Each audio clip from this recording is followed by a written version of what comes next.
Assalamualaikum, bertemu kembali dengan berita terkini. Sebelum mula sila subscribe. Terima kasih.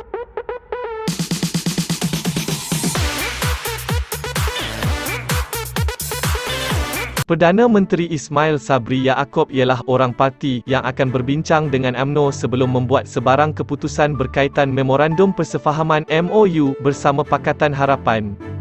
Kata pengerusi BN Selangor Isham Jalil, beliau adalah parti MAN orang parti. Saya ingat parti MAN biasanya akan konsult berunding dengan kami UMNO dulu.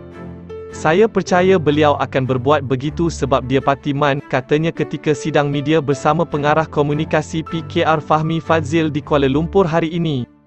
Bagi mengumumkan debat antara bekas Perdana Menteri Najib Razak dan Presiden PKR Anwar Ibrahim.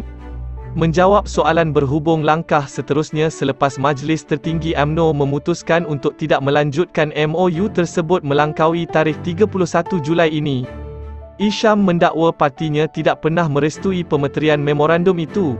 Kata Isham, terdapat pimpinan PH yang meminta supaya partinya tidak perlu masuk campur dalam urusan berhubung MOU itu. MOU antara kerajaan dan pembangkang. UMNO tak pernah setuju tandatangan MOU dengan PH dan MT UMNO pun tak pernah setuju tandatangan MOU dengan PH. Sebab itu kita tak terikat dengan MOU itu. Sebab itu juga kenyataan, Setiausaha Agong Dap Anthony Locke. Dia kata UMNO jangan masuk campur. Saya nak jawab, kita memang tak kira MOU itu, katanya. Pada masa sama, dia turut menegaskan bahawa UMNO bebas untuk membuat sebarang cadangan kepada Perdana Menteri. Termasuklah membubarkan Parlimen. Kita tak terikat kalau kita nak saran pada Perdana Menteri untuk bubar Parlimen kerana MOU antara kerajaan dengan PH. Bukan UMNO dengan PH, katanya. Susulan keputusan itu, pemimpin UMNO lain termasuk pengerusi BN Sabah Bong Mokhtar Radin telah menyuarakan gesaan supaya PRU15 diadakan seawal Ogos tahun ini.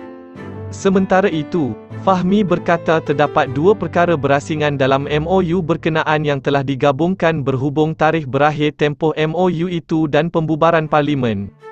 Antara kerajaan dan PH berkuat kuasa sehingga Parlimen dibubarkan. Jadi selagi mana Parlimen tak terbubar, selagi itu MOU ini terpakai. Dalam MOU ini dengan amat jelas bahawa kerajaan bersetuju tidak bubar Parlimen sebelum 31 Julai 2022, kata ahli Parlimen Lembah Pantai itu.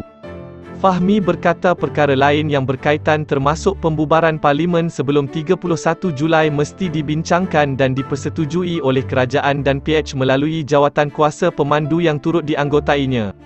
Ismail, yang juga naib Presiden UMNO, semalam dilaporkan berkata dia telah menerima keputusan Majlis Tertinggi Parti untuk tidak melanjutkan MOU kerajaan dengan PH melebihi 31 Julai. Katanya, sebarang perubahan yang dibuat sebelum 31 Julai juga akan dibawa ke Majlis Tertinggi UMNO untuk perbincangan. Terima kasih kerana menonton.